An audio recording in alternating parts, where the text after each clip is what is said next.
ஜனம் தமிழ் நேயர்களுக்கு வணக்கம். இன்று நமது அரங்கத்திற்கு டெல்லியில் இருந்து இணையம் வாயிலாக நம்முடன் இணைந்திருப்பவர் மூத்த பத்திரிகையாளர் திரு சேகர் ஐயர் அவர்கள். அவர்களை வரவேற்று நாம் நிகழ்ச்சிக்குள் செல்வோம். வணக்கம் ஐயா. வணக்கம். ராகுல் காந்தியும் ஒரு குற்றச்சாட்டை வைக்கிறாங்க பாருங்க. என்னோட வங்கி கணக்கை எல்லாமே முடக்கிட்டாங்க, என்னோட எல்லா வங்கி கணக்கையும் முடக்கிட்டாங்க இப்ப தேர்தல் நேரத்துல. சோ தேர்தல் செலவு செய்வதற்கு கூட எனக்கு பணம் இல்லை அப்படின்ற மாதிரி ஒரு குற்றச்சாட்டை வைக்கிறாங்க. இது இது எதை காமிக்குது? இந்த பராசக்தி இந்த பேட்டர் வந்து இப்போ ஆரம்பிச்ச பேட்டர் இல்லை. இது 1994-95லேருந்து ஓடிட்டு இருக்கு. அதில் பாருங்க, நம்ம பீப்புள்ஸ் ரெப்ரசன்டேஷன் ஆக்ட் இருக்கு பாருங்க, ரெப்ரசன்டேஷன் ஆஃப் பீப்புள்ஸ் ஆக்ட் 1951. அதுலேயும் நம்ம இன்கம் டேக்ஸ் ஆக்ட்ல என்ன இருக்குன்னா ப்ரொவிஷன்ஸ் என்ன இருக்குன்னா, ஒரு அரசியல் கட்சி கலெக்ஷன் பண்ணலாம் இன்கம். அந்த இன்கம் அவங்க அப்பப்போ கணக்கு காமிச்சிட்டே வந்தானா அதுக்கு டேக்ஸ் கட்ட வேண்டாம். அண்ட் அது எப்படி வாங்கணும்? 20,000க்கு மேலே கேஷில் வாங்கக்கூடாது. அது முறை இருக்குது. செக் போட்டு வாங்கிக்கிடும். அதை நீங்கள் டீட்டெயில் ப்ரொவைட் பண்ணணும், ரிட்டர்ன்ஸ் ஃபைல் பண்ணணும். இது எல்லா கட்சிகளும் செஞ்சிட்ருக்காங்க. இப்போ டிஎம்கே செய்கிறாங்க, பிஜேபி எல்லாம் பண்ணிகிட்ருக்காங்க. அப்படி ஏதாவது தவறியாச்சுன்னா அவங்க என்ன பண்ணுவாங்க? பெனால்ட்டி போடுவாங்க. பட் இந்த காங்கிரஸ் கட்சி இந்த மேட்டர் 94லேருந்து ஓடிட்டுருக்கு. தாங்கள் ஆட்சியில் இருக்கும்பொழுது இந்த மேட்டர் பெண்டிங்காக இருந்தது. அப்போ கூட அதை செட்டில் பண்ணிக்க முடியல. காரணம் என்னன்னா, இவங்க பல முறை கேஷில் வாங்கியிருக்காங்க. அது மாதிரி பெனால்ட்டி போட்டிருக்காங்க, இன்கம் டேக்ஸு. அந்த பெனால்ட்டி போட்டதை கட்டியிருக்காங்க. இங்கே பாருங்கள், உங்கள் மேலே பெனால்ட்டி போய் கட்டியிருக்காங்க நடுவில். கட்டின பிறகு ஒன்று பணம் அந்த மாதிரி வாங்கிட்டு இருக்காங்க, ரிட்டர்ன் ஃபைல் பண்ணல. நீங்கள் தொடர்ந்து ஒரு தவறு செஞ்சு கொண்டே இருந்து இன்கம் டேக்ஸ் உங்கள் மேலே இது போட்டுகிட்டே இருக்காங்க, பெனால்ட்டி போட்டுகிட்டே இருக்காங்க.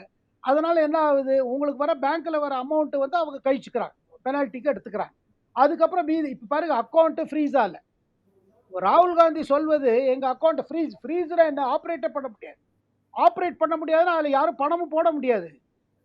அது கரெக்டான இது இல்லை. அவர் சொல்வது முழு உண்மை சொல்லலை. அவர் நீங்கள் உங்களுக்கு கொடுக்க வேண்டிய கொடுக்கலாம் பணம். உங்களுக்கு உங்கள் அக்கௌண்ட்டில் பணம் வந்து டெபாசிட் ஆகுது. ஆனால் நீங்கள் வருமான வரித்துறைக்கு கட்ட வேண்டிய பெனால்ட்டி ப்ளஸ் இது இருக்குது பாருங்க, டேக்ஸு, அது கழிச்சிடுவாங்க அவங்க.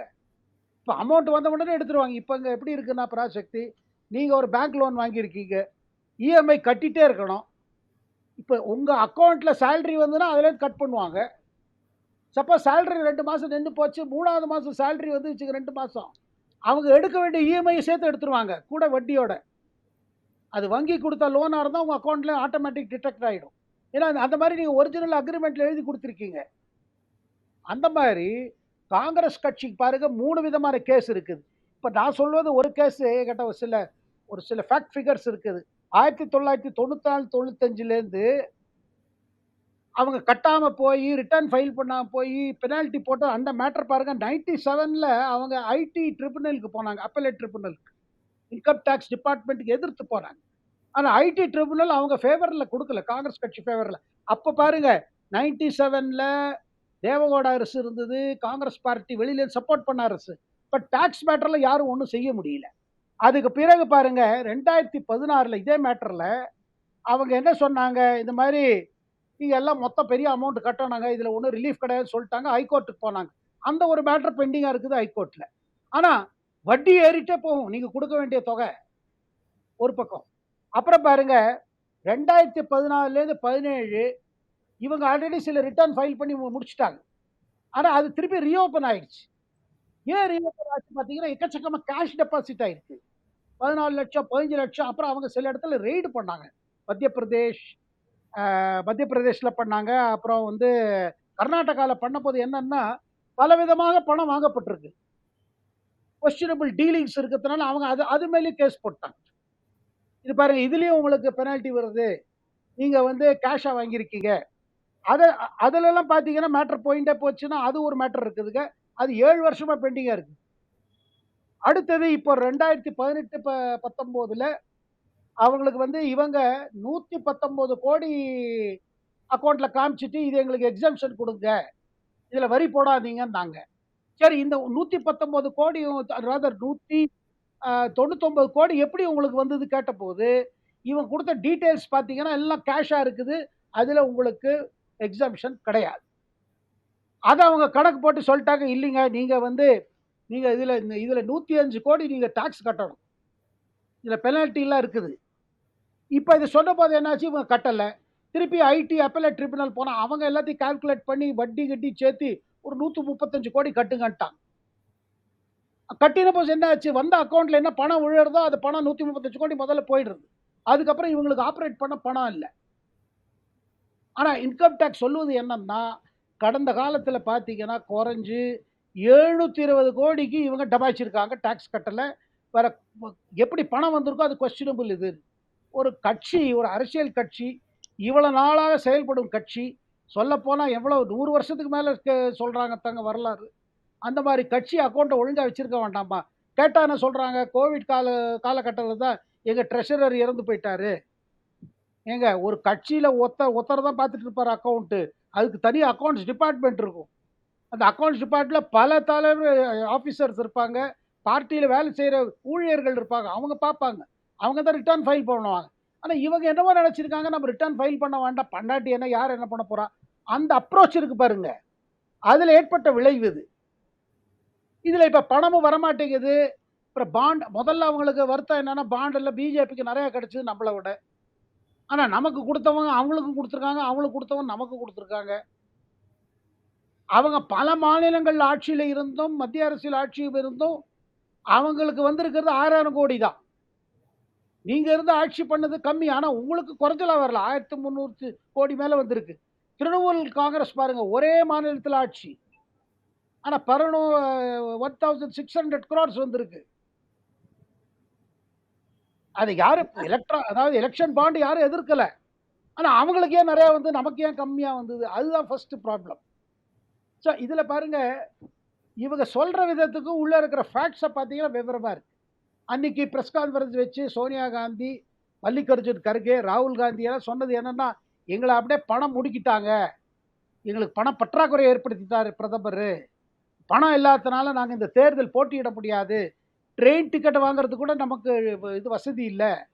அதாவது எங்க கட்சிக்காரர்கள் போய் கேம்பெயின் பண்றதுக்கு கூட ட்ரெயின் டிக்கெட் வாங்க முடியல. ஆனா ஒண்ணுங்க, பராசக்தி உங்களுக்கு தெரியும். இந்த காலத்துல எந்த அரசியல் தலைவர்களும் ட்ரெயின்ல போவதில்ல. எல்லாம் தனியார் விமானமே வச்சிருக்காங்க. ஸ்பெஷல் சார்ட்டர்ட் ஃப்ளைட்ல தான் போறாங்க. அண்ட் உங்களுக்கு ஒரு சார்ட்டர்ட் ஃப்ளைட்டுக்கு எவ்வளோ கட்டணம் தெரியும். அதாவது காங்கிரஸ் கட்சியில எப்போதுமே என்ன பிரச்சனைன்னா, யாராவது பணம் கலெக்ட் பண்ணா கூட அத இவர் நம்ம அமித்ஷா இப்ப சமீபத்தில சொன்னார். ரூ. 1100 கலெக்ட் பண்ணா ரூ. 100 கட்சி குடுத்துட்டு ரூ. 1000 பாக்கெட்ல போட்டு விட்டுருவாங்க பிஜேபி இந்த காங்கிரஸ் தலைவர்கள்னு சொல்றாரு அவர். அது அது அதுல ஒரு உண்மை இருக்குது என்னன்னா, காங்கிரஸ் பார்ட்டியோட அப்ரோச் என்னன்னா, கட்சிகிட்ட அவ்வளோ பணம் இருக்காது. காங்கிரஸ் தலைவர்களிடம் பணம் இருக்கும். ஏன்னா அந்த பணம் வச்சா தான் அவங்களுக்கு கட்சிக்கு கையில இருந்தா தான் அந்த கட்சிக்குள்ள செல்வாக்கு. இவங்க சொல்வத அவங்க தலைமை கேட்கும். ஏன்னா இவர் வசதி உள்ளவர். இப்ப பாருங்க டிகே சிவகுமாருக்கு என்ன ஹோல்ட் அவருக்கு காரணம்? பிகாஸ் அவர் எல்லாத்தையும் ஃபண்ட் பண்றாரு. பாரத் ஜோடோ யாத்ராவா, பாரத் தயா யாத்ராவா, தெலங்கானால தேர்தலா, கர்நாடகால தேர்தலா, குஜராத்ல தேர்தலா, மத்திய பிரதேஷ் தேர்தலா, அவர் சொல்லி வைக்கிறாரு. அதனால அவருக்கு பயங்கர செல்வாக்கு கட்சியில. அடிப்படை சில விஷயங்கள் இருக்குது. ஆனா எல்லாமே மோடி தான் காரணம். மோடி தான் எங்கள்ட்ட பணத்த பறிச்சுட்டாரு. அப்படிங்கிறது ஒரு கேம்பெயினா சொல்லப்படுறதே ஒழிய, ஆனா நீங்க உண்மைய பார்க்கும்போது, அது ஒரு ஃபேக்சுவலா தெரிய மாட்டேங்குது. இன்னொரு விஷயம் பார்த்தீங்கன்னா, இப்ப தமிழகத்திலேயே என்ன பேசுறாங்கன்னா, உங்களுக்கு வடநாட்ல வந்து செல்வாக்கு மோடிக்கு அதிகமா இருக்கிறதுனால தான், அவர் அத வச்சு அந்த பதவியை தக்க வைக்கிறதுக்காக தமிழ்நாட்டுக்கு இப்ப அடிக்கடி வர ஆரம்பிக்கிறாரு. அப்படின்ற மாரி சொல்றாங்க. இது வந்து எப்படி இந்த அரசியல்ல ஒரு தோல்வி பயத்தை இவங்களுக்கு காமிக்கிறதுனால அப்படி ஒரு மாற்றத்த சொல்றாங்களா? எதனால அப்படி சொல்றாங்க அவங்க? இல்லைங்க, அவர் பிரதமர் பாருங்க ஒண்ணுமே மறைச்சு சொல்லல. இந்த தடவ 2024 தேர்தல்ல பிஜேபிக்கு 50% மேல ஓட்டு வரணும், விழணும். அண்ட் எவ்வளவு சீட்டு ஜெயிக்க முடியுமோ ஜெயிக்கணும். பிஜேபி தனிப்படையாக 370 ஜெயிக்கணும்னு அவர் சொல்லிட்டார். Open secret. அதை தவிர்த்து 50% ஓட்டு பிஜேபிக்கு போனோம்னு அதை திருப்பி திருப்பி சொல்லியிருக்காரு. அப்ப எங்கெல்லாம் போய் நமக்கு போய் பிஜேபி பத்தி பேசி, பிஜேபி பத்தி பிரச்சாரம் செய்து, பிஜேபி மக்களிடம் பிஜேபி பத்தி எடுத்து சொல்லி பிஜேபிக்கு சப்போர்ட் வரணும். அது அவர் பண்ணிட்டு இருக்காரு. இதுல ஒன்றும் சீக்கிரட்டே கிடையாது. அப்புறம் ஒரு பிரதமர் வந்து தென்னிந்தியா வரக்கூடாதுன்னு இருக்கா? இல்ல பிஜேபி மாதிரி கட்சி தென்னிந்தியாவில் போட்டியிடக்கூடாதா? இப்ப ஸ்டாலின் போறாரு, மும்பையில பேசுறாரு. அவர் பேசக்கூடாதா? இது ஒரே இந்தியா, ஒரே நாடு, ஒரே தேர்தல்.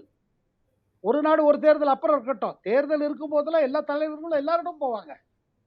அதுல ஒண்ணும் இது கிடையாது. ஆனா இவங்களுக்கு என்ன பயமா இருக்குதுன்னா, ஒவ்வொருத்தரும் வந்துட்டு போம்போது, அவங்களுக்கு டிஸ்டர்பன்ஸா இருக்குது. பிஜேபிக்கு ஒண்ணும் இல்ல, பிஜேபிக்கு சப்போர்ட் கிடையாது, பிஜேபிக்கு டெபாசிட்டே போயிடும். இதெல்லாம் சொல்றாங்க ஒரு பக்கம். ஆனா இன்னொரு பக்கம் என்ன தோணுது, இவர் ஒரு தடவ வந்துட்டு போம்போது நல்ல சப்போர்ட் இருக்குது. மக்கள் மத்தியில ஒரு ஒரு அட்ராக்ஷன் இருக்குது. அவர் ஹிந்தியில பேசினா கூட, மொழிபெயர்ச்சி ஆனா கூட அவர் சொல்வதில ஏதோ ஒரு உண்மை இருக்கிறதாக மக்கள் நம்புறாங்க. அது இவங்கள கொஞ்சம் பாதிக்குது. அச்சா எவ்வளவு இது ஓட்டா மாறும், இந்த ஓட்டு சீட்டா மாறுங்கிறது வேற விஷயம். ஆனா பிரதமர் ஒரு தடவ வறுமை வரும்போது என்ன ஆகுதுன்னா, இதாகுது. இப்ப பாருங்க கட்டாயமாக திருப்பி வரப்போறாரு. அத தவிர்த்து அமித்ஷா வரத்துக்கு இருக்கு. இந்த ஏப்ரல் 1 வீக்ல அமித்ஷா வந்து கான்ஸ்டிட்யூயன்சி வைஸ் இது பண்ணி மீட்டிங்லாம் போட்டு ஏன்னா முதல் கட்டத்துல வர்றது தமிழ்நாடு தேர்தல். அதனால பார்த்தீங்கன்னா, ஃபுல் கான்சன்ட்ரேஷன் இருக்கும் பிஜேபியோடது. தோக்கறதுக்கு பயப்பட மாட்டாங்க. ஆனா ஜெயிக்கிறதுக்கு எல்லா முயற்சியும் செய்வாங்க. அது பிஜேபியோட எப்போதும் ஸ்ட்ராட்டஜி. ம். பிஜேபிக்கு அது எதிர்நீச்சல் எல்லாம் இப்ப நம்ம சொல்றோம். எதிர்நீச்சல் தான். ஆனா எதிர்நீச்சல்ங்கிற ஒரு சூழ்நிலை இருக்கும்போது, அது எதிர்நீச்சல் போட தயார். அத போட வைப்பாரு நம்ப பிரதமர். கட்சி போட்டு தான் ஆனம்பாரு. கண்டிப்பா சார். அதாவது இப்ப தேர்தல் வெற்றி வந்து தமிழகத்தில் எப்படி இருக்குன்ற ஒரு கேள்விக்குறியும் இருக்கு. இப்ப டிஎம்கேவுக்கும், ஏடிஎம்கேவுக்குமா போட்டின்ற மாரியே இல்ல. டிஎம்கேவுக்கும், பிஜேபிக்கும் தான் போட்டின்ற மாரி தான் ஒரு சூழ்நிலை இங்க நிலவுது. இத நீங்க எப்படி பார்க்குறீங்க? இல்ல பாருங்க, டிஎம்கேவே பிஜேபி தான் நம்ம மெயின் எனிமின்னு சொல்ட்டாங்கல்ல. ஆட்சிக்கு, கட்சிக்கு, கொள்கைக்கு எல்லாமே நம்ம எதிரி பிஜேபின்னு சொல்ட்டாங்க. அது இது இல்ல. இப்ப முன்னாடியே சொல்லிட்டு இருக்காங்க. அத தவிர்த்து அவங்களுக்கு என்ன தோணுதுன்னா, அட்லீஸ்ட் தமிழ்நாடுலேருந்தையாவது நம்ம காமிக்கணும் பிஜேபியோடது இங்க செல்லாது. பிஜேபியோட ஸ்ட்ராட்டஜி இங்க ஒர்க் பண்ணாது நம்ம காமிக்கணும். பட் அது காமிச்சு அவங்க ஆட்சியில எப்படி பாருங்க, இதுவரையில் இது ஒரு தேர்தல் பார்த்தீங்கன்னா, ஒரு அதிசயமான தேர்தல். 14ல கூட இல்லாதது, 19ல இல்லாதது, இப்போ 24ல என்ன பார்க்குறோம்? யாரு ஜெயிக்க போறாருன்னு நமக்கு தெரியும். இந்த லோக்சபா தேர்தல் என்ன முடிவுன்னு எல்லாருக்கும் தெரியும். அடுத்த பிரதமர் யாருன்னு எல்லாருக்கும் தெரியும். ஆனா நம்ம மாநிலத்தில நம்ம ஒரு மெசேஜ் காமிக்கணும். நம்ம மாநிலத்தில நம்மளோட பேஸ் ஒண்ணும் ஆகல. நமக்கு இருக்கிற பேஸ் ஸ்ட்ராங்கா தான் இருக்குது. தமிழ்நாடு மக்கள் எங்களோட தான் இருக்கிறாரு. எங்க ஆட்சிக்கு ஒண்ணும் டேஞ்சர் கிடையாது. ஆனா ஒண்ணு நிச்சயங்க. இந்த தேர்தலுக்கு பிறகு தமிழ்நாடு அரசியல்ல ஒரு பெரிய மாற்றம் இருக்கும். அந்த மாற்றம் வந்து கட்டாயமாக டிஎம்கேவ பாதிக்கும். அவங்க எவ்வளவு சீட்டு ஜெயிச்சாலும் பாருங்க, 26 இன்னும் டஃப் ஆயிட்டே போகும். இன்னொரு ஒரு குற்றச்சாட்டையும் தமிழக அரசு வைக்கிறாங்க. பொதுவாவே தமிழக அரசு மட்டும் இல்ல. எல்லா மாநில கட்சிகளும் வைக்கிறது என்னன்னா, பிஜேபியோட கண்ட்ரோல்ல தான் ஈடியும், வருமான வரித்துறையும் இருக்கு. பிஜேபியோட கண்ட்ரோல்ல தான் இருக்கு. அவங்க சொல்றத தான் இவங்க செய்றாங்கன்ற மாரி ஒரு குற்றச்சாட்ட வைக்கிறாங்க. இத நீங்க எப்படி பார்க்குறீங்க? இல்ல அவங்க ஏன் சொல்றாங்கன்னா, அவங்க ஊழல் விவகாரத்துல எல்லாம் இப்ப சொல்லல. அவங்க 2 வருஷமா சொல்லிட்டு வராங்க. இது இவங்க பிஜேபி சொல்லி செய்றாங்க. இல்ல அவங்க செய்றாங்க. பட் உங்கள்ட்ட என்ன இருக்குது? உங்க மடியில ஏன் கனம் இருக்குது? அத பத்தி அவங்க பேச மாட்டேங்கிறாங்க. ஆனா மக்கள் அத தான் கேட்பாங்க. ஏங்க உங்கள்ட்ட ஒண்ணுமே இல்லன்னா அவங்க எப்படி இந்த புதையல எடுக்குறாங்க? எப்படி சீசர்ஸ் பண்றாங்க? கேஷ் எப்படி வருது? எப்படி அமைச்சருக்கு கிட்ட இருக்கிற நபர்கள்ட்டருந்து எப்படி இவ்வளோ சொத்து எல்லாம் வருது? சொத்து குவிப்பு வழக்கு ஏன் போட முடியாகுது? இது காரணம் என்ன? இப்ப வந்து ஊழலுக்கு இப்ப பாருங்க வச்சுப்போம். சரி பிஜேபின்னா நாங்க அரசு சொல்லி தான் இடி நடவடிக்கை எடுக்குறாங்கன்னு வச்சுப்போம். அவங்க நடவடிக்கை எடுக்கட்டும். ஆனா உங்கள்ட்ட மாட்டிக்குதே மேட்டரு. எந்த விஷயம் எடுத்தாலும் தமிழ்நாட பொறுத்த மட்டும் அமைச்சர்களும், தலைவர்களும் ஏன் மாட்டிக்கிறாங்க? என்ன காரணம்? இப்ப அதிமுக முன்னாள் அமைச்சர் மீதும் கேஸ் எல்லாம் ஓடிட்டு இருக்கு. அதிலயும் ரெய்டு நடக்கிறது. ஒண்ணு விஷயம் பராசக்தி, தமிழ்நாடு மக்களுக்கு ஊழல் தமிழ்நாட்டுல ஒரு பெரிய பிரச்சனை. இது தமிழ் மக்கள் புரிஞ்சுட்டு இருக்காங்க. இந்த இடி ரெய்டு மூலமா அது ஒரு இது மாரி ஆகுது. ப்ரூவ் ஆகுது. இல்லன்னா இவ்ளோ சொத்து எப்படி சேர்க்கறாங்க? எப்படி பண்றாங்க? அண்ட் மக்களோட நிலைமை ரொம்ப பெரிய மாறிச்சா? அது ஒரு கேள்வி இல்ல. இப்ப பாருங்க உத்தரப்பிரதேசா இருக்கட்டும், பல திட்டங்கள் செயல்பட்டு, யோகி மீண்டும் அங்க பல இதுல ஜெயிச்சு வராரு. என்ன காரணம்? பல மக்கள் திட்டம் அங்க செயல்படுகிறது. மக்கள் பார்க்குறாங்க என்னெல்லாம் நடக்குதுன்னு. நான் இதுல ராமர் கோயில் திறப்ப பத்தியெல்லாம் சொல்லல. சாதாரண பொதுமக்களுக்கு நடக்க வேண்டிய திட்டங்கள்லாம் ரொம்ப கரெக்ட்டா நடந்து கொண்டிருக்கிறது. குடியிருப்பு திட்டமா இருக்கட்டும், குடிநீர் திட்டமா இருக்கட்டும், எத்தன யோசனைகள் இருக்கு பாருங்க. Plans, project, schemes. சென்ட்ரல் கவர்மெண்ட்டோட தான் இருக்கட்டும், இல்ல யோகி அரசோட தான் இருக்கட்டும், செயல்பட்டுட்டு இருக்கு கிரவுண்ட்ல. அதுதான் பிஜேபிக்கு ஒரு பிளஸ் பாயிண்ட். அந்த மாரி உங்க பெர்ஃபார்மன்ஸ் அவ்வளோ கான்ஃபிடென்ட்டா உங்களுக்கு குடுக்க மாட்டேங்குது. ஏதோ தேர்தல் வருதுன்னு சொல்லி அந்த ரூ. 1000 குடுப்பேன்னீங்க, அத குடுக்க ஆரம்பிச்சீங்க. அது இப்ப தான் செப்டம்பர்ல தொடங்கிரும். அது எல்லாருக்கும் போய் சேரவே இல்ல. இந்த மாரி பல விஷயங்கள் இருக்குது. நீங்க ஏதோ ஃபயர் ஃபைட்டிங் பண்ற மாரி இருக்குது. மக்கள் பேர்ல ஆட்சிக்கு வந்த பிறகு மக்களுக்கு பல நலன்கள செய்ய முடியல வச்சுக்கங்க. அதுக்கு மேல உங்க மேல ஊழல் குற்றச்சாட்டு வந்துட்டே இருந்ததுன்னா, இடி, ரெய்டு இதெல்லாம் நடக்கும்பொழுது பல பேர் என்ன நினைக்கிறாங்க, சரி இவங்க பல நாள் இவ்வளவு வேலை செஞ்ச அப்புறம் ஒரு நாளாவது மாட்டிக்கிறாங்களே! அப்படின்னு தான் சொல்றாங்க மக்கள். பல தகவல்களை ஜனம் தமிழ் நேயர்களுக்காக உங்கள் நேரத்தை ஒதுக்கி இங்கு வந்து பகிர்ந்தமைக்கு மிக்க நன்றி. வணக்கம். வணக்கம்.